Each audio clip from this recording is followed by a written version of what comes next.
Hello, friends. My name is Tevaron, and welcome back to Torment Tides of Numenera Beta, where we are trying to recover a memory for a fellow cast-off, so that she will in turn do us a favor.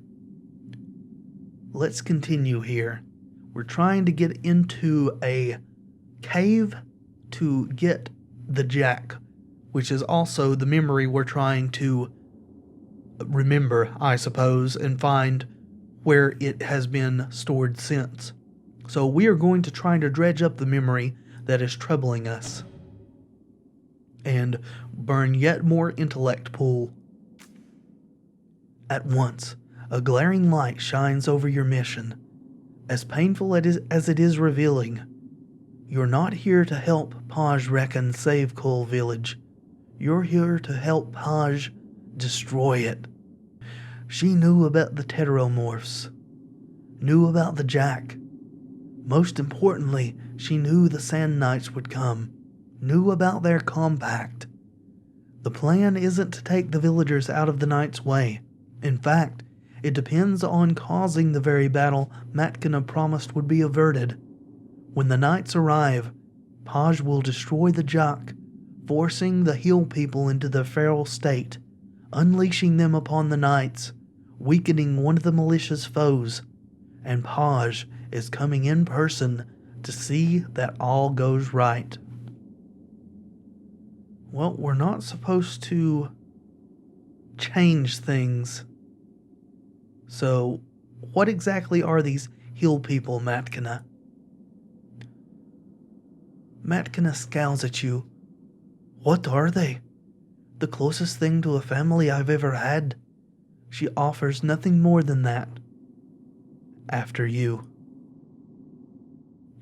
Matkina shrugs and quickly disarms the dozen ancient locks that have long kept the cavern sealed. With a gasp, the gate opens, and without waiting, she steps through. You follow. What you find within is no cave tunnel. In fact, there's no stone at all. Rather, it's a smooth hallway made of greenish phosphorescent ceramic. Under its glow, you and Matkina take on the look of the unburied dead. There seem to be no side passages, no chambers, merely a single path that curls ever inward, like you are in the shell of some great nautilus. From time to time, the walls are adorned with lifeless ciphers, arcane charts, even scorch marks as if from a struggle. They tell no tale for you to hear. At last you reach the tunnel's end, and there, on a pedestal before you, is what must be the Jack, a kind of reed flute that plays an endless, formless song, at once almost too faint to hear and too haunting to bear. Whether the music is caused by the breeze blowing through the tunnel or by the Jack itself is impossible to decipher. The ceramic pedestal beneath it, alone of all the devices in the cave, still pulses with living energy. That energy causes the Jack to float a fraction of an inch in the air. It doesn't rest on the pedestal as much as hang over it. So, says Matkina, here it is. Okay. What do you think this place is? Matkina shrugs. It could be anything. You're the one who always says a person will go crazy trying to understand the world. But from the way she holds a little breath in as she ends the sentence, it's clear that she can't stop there. Crazy or not, she wants a meaning to it. I think the Hill people must have come from here, she says. Or maybe come through here. She shrugs again.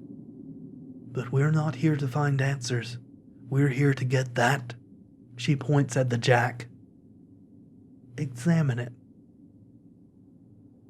While the Jack and the wistful, wind-blown notes is what you came for, It is the pedestal that draws your attention first. Hidden within, some secret mechanism holds the jack aloft, untouched and motionless. Well, aren't you going to take it? Matkina shoots you a look as sharp as her knives, then steps forward to the pedestal. She sizes it up for a moment, then darts her hand in to grab the jack. The grace and speed of that motion is uncanny, but not enough. The instant her hand passes over the pedestal, energy lances upward, convulsing her body. For a moment, she's paralyzed, and so are you, by the sight of it. Then, her face racked, pain and determination, and then, her face racked with pain and determination, she forces herself free.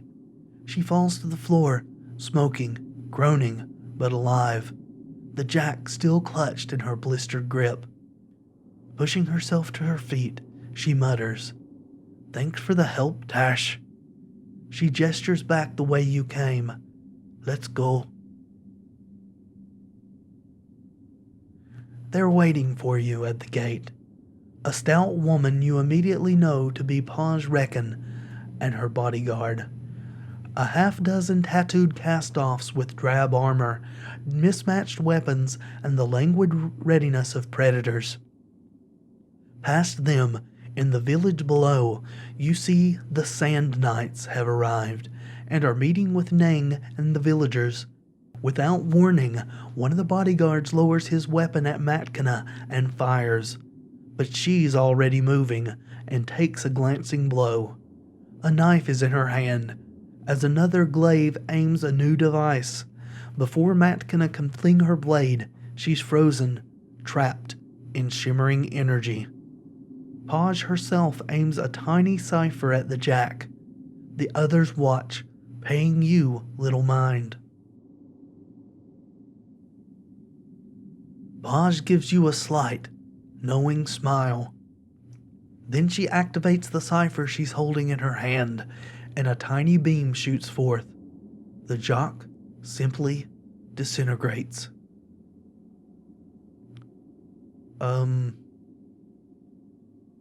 Now what? Now you wipe Matkina's mind.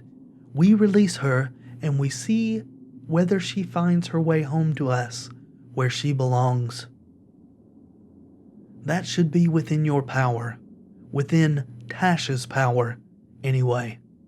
When the tides surge through him, he can destroy memories, the same way you use the tides to escape the sorrow in your mind.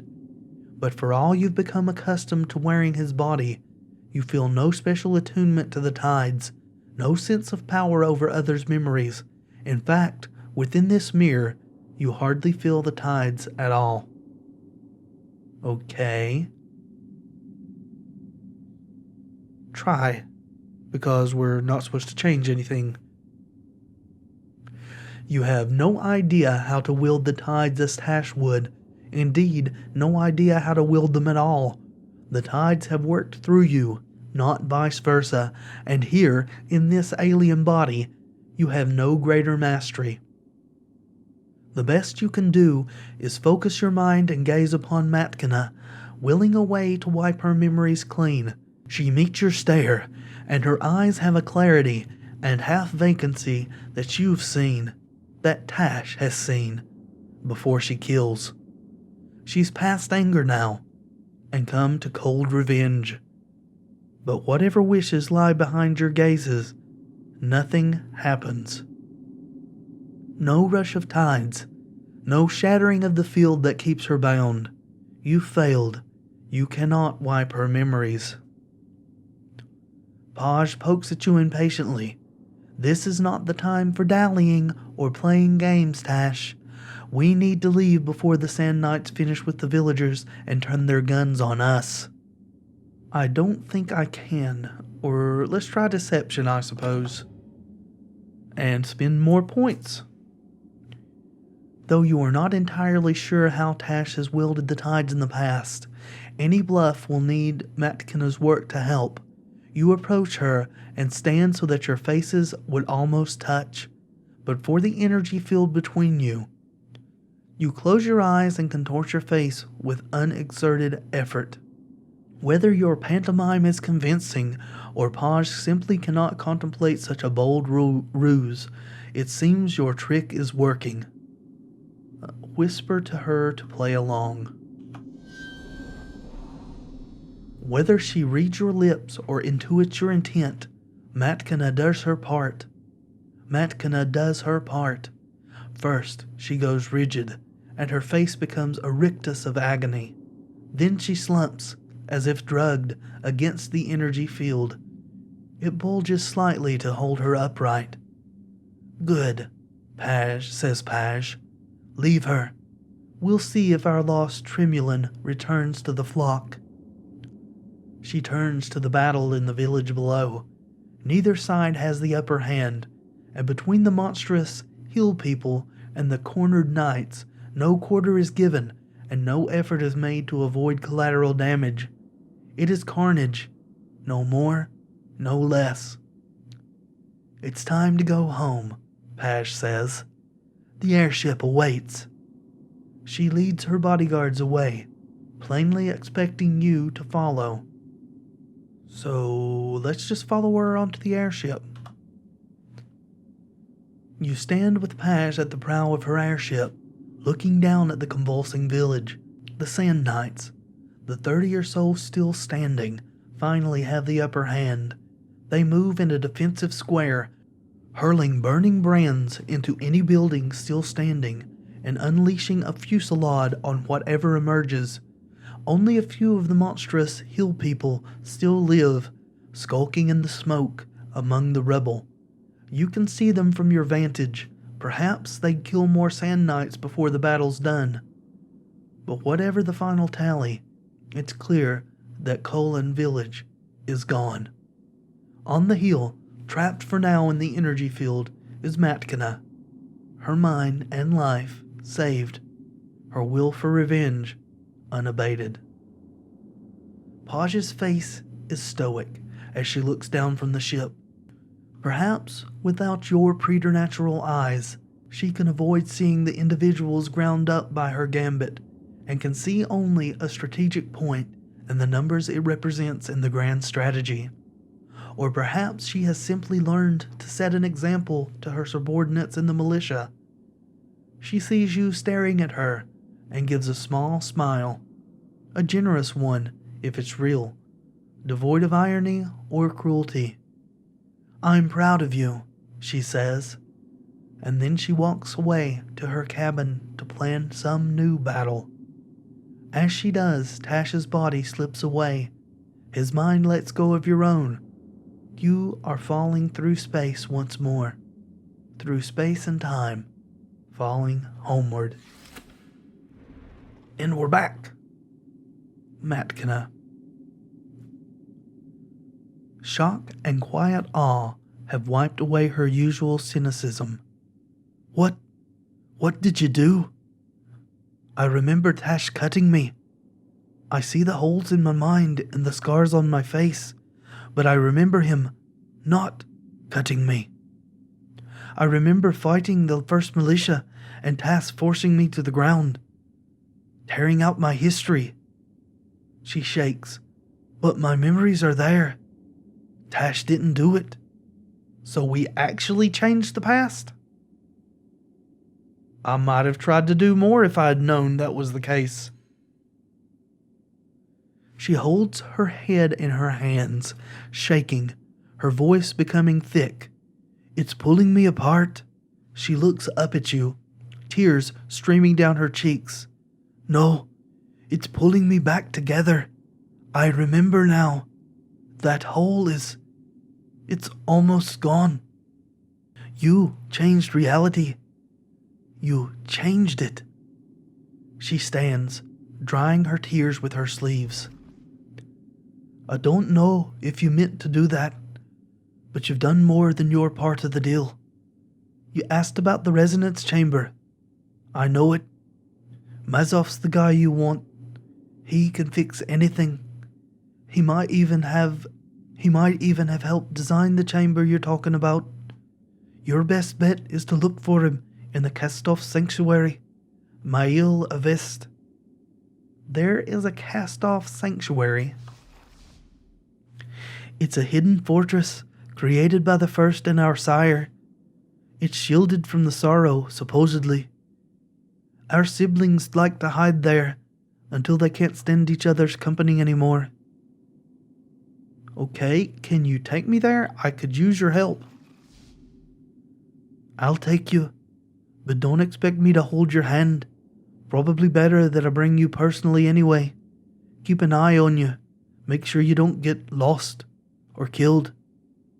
She walks to her table and unrolls a map of the Sage's protectorate. We're not going to find it by walking to it. The entrance is a secret, known only to our kind. Here. She points to a spot on the map, many kilometers to the north of Sage's Cliffs. The Valley of Dead Heroes. There's a hidden portal in the necropolis, and in case something happens to me, memorize this. She writes a number down on a slip of paper, holds it in front of your eyes for several seconds, then crumples it in her hand. It's a code. It'll make sense when we get to the necropolis. We'll need an airship to get to the valley. That ladder leads to the caravanserai. You should be able to hire a vessel there without too much difficulty. With a glance around the cave, she says, I can't say I'll be sad to leave this behind. Thank you, Matt Kenna. Let's go. So we have a third companion. What kind of stuff are you carrying, Matt Kenna? Nothing, except for a weapon and some armor. And I am still without armor. Still, is there anything else to look at here? The clay containers smell of cheap wine and spoiled food. A dirty wash basin sits atop a barrel of stagnant water. Same thing. Ooh, something near.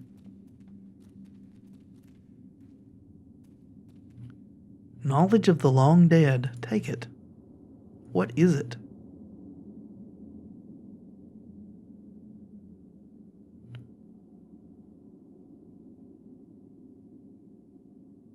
Where is it? Oh, it's yours. Knowledge of the long dead. Okay. Contained within a thin membrane is an avian-looking fetus, still and apparently long dead. The fetus seems to have been in an early stage of development, and by its nature seems to be of a mammalian origin, despite a clearly avian bone structure. It can be consumed to gain knowledge long forgotten. Okay. Not sure we should use that immediately. I've got a feeling it'd be useful on something else. So something here too. Father Teller. Okay. Here, did it get put in hers again? It did. Okay, it's not a Numenera though. This small polished disc looks like a handheld mirror, but when a being looks into it, they see an image of their father, or their species equivalent, looking back at them, mirroring their every move. When you hold it though, all you see is your own face. Huh. More and more clues are pointing to the possibility that I am the changing god. Ooh, what's this? The hole in the corner is large, about 2 meters across. It was clearly carved, but not by human hands. It leads into a dark tunnel, black as a killer's heart. Examine the tunnel. You lean into the tunnel and can see, just at the edge of your vision, that the tunnel has collapsed. There'll be no egress this way. Okay, well, we'll remain here. Is there a way this way? It looks like so. or just a dead end? The final words of countless men and women are scrawled upon the stone wall. Some apologize to loved ones, while others rage against an injustice or a slight. Or the machine. A few left only their names. Okay? That's very interesting. Here's another rebel pile. Yup. Well, let's go back. Looks like we need to find an airship.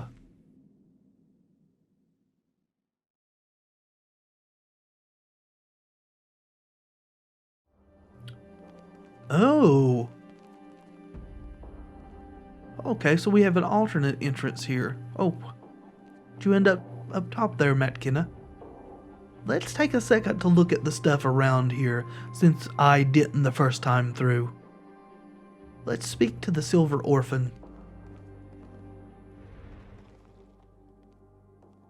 Two silver humanoids stand near a small vehicle of indeterminate origin.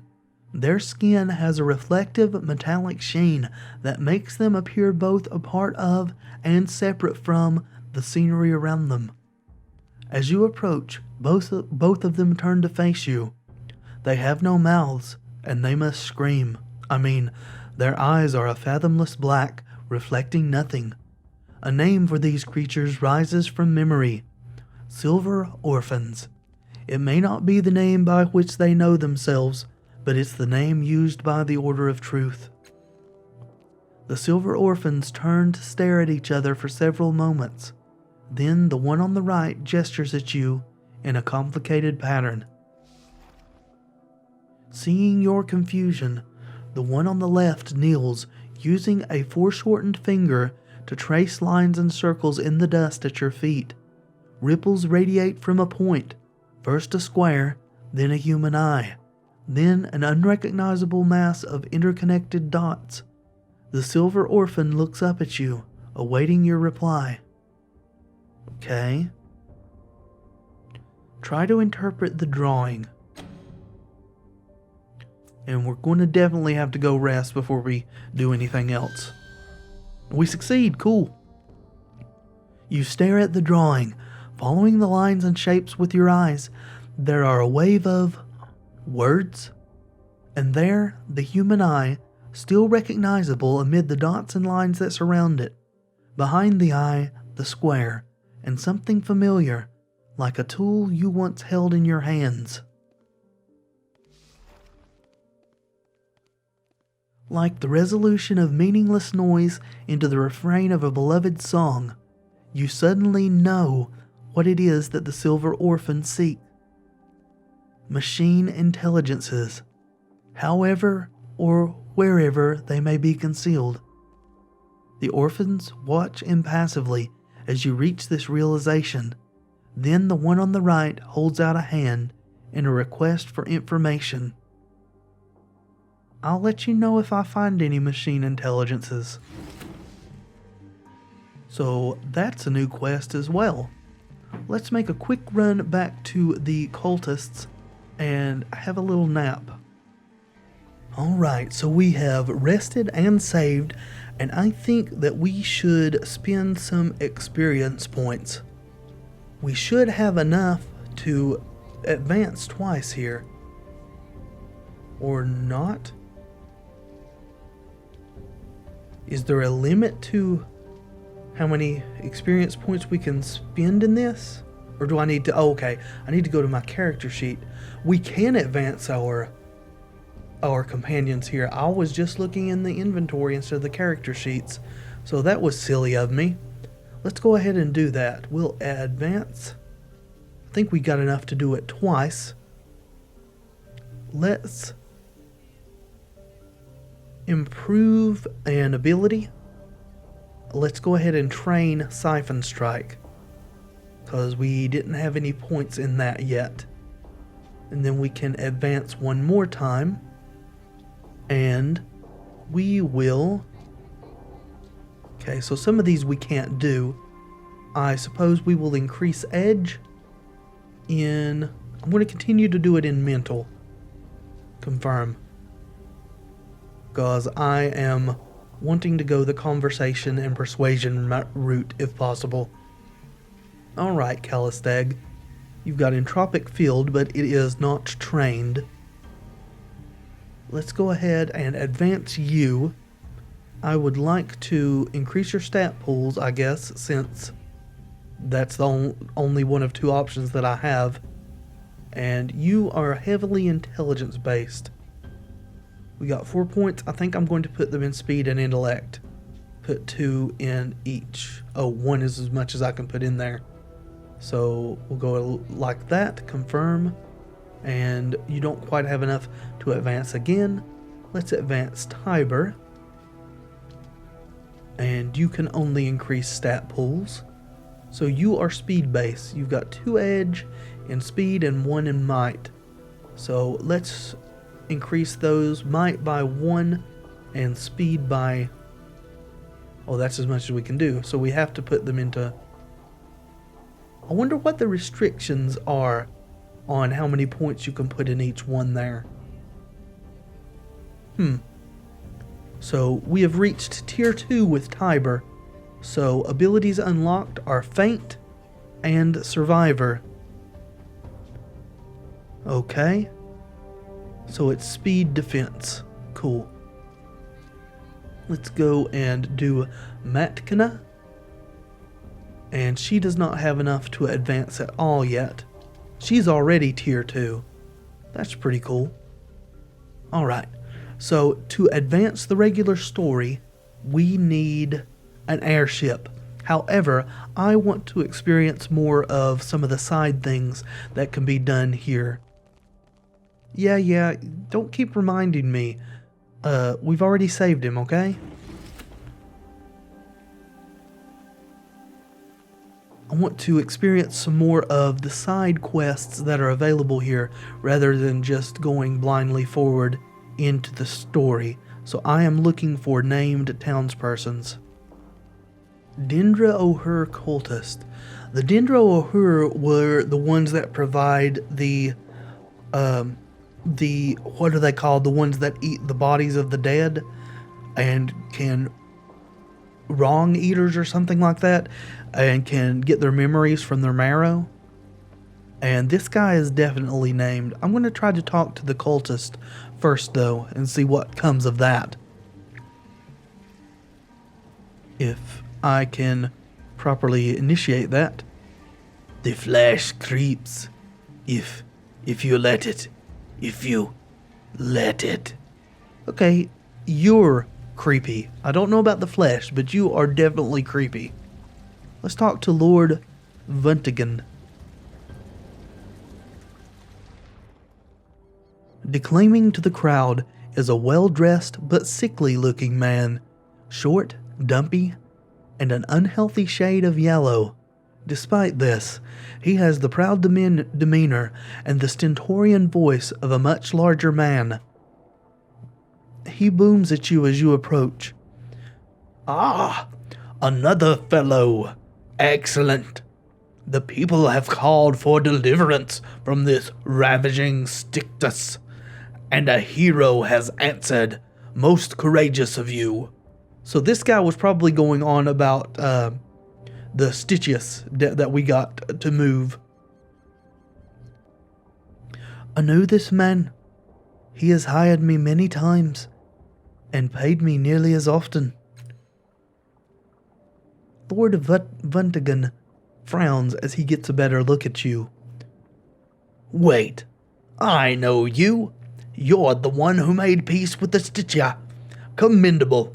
But I'm afraid one of your new friends didn't hear about the end of hostilities. It's running rogue here in Cliff's Edge. He looks uneasily at the crowd. If these people get a hold of it, things might go badly, and all your work will have been for nothing. Best if you were to find it first, then return and tell me precisely where it is. I'll take it from there. I don't think that you are being entirely forthcoming with me, sir.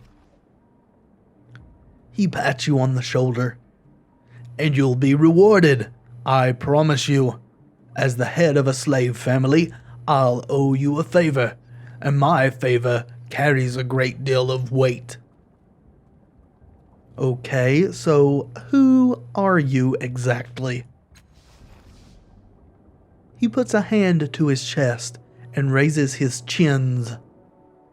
I am Yars Vundigan of House Vundigan, one of the most respected of the slave families.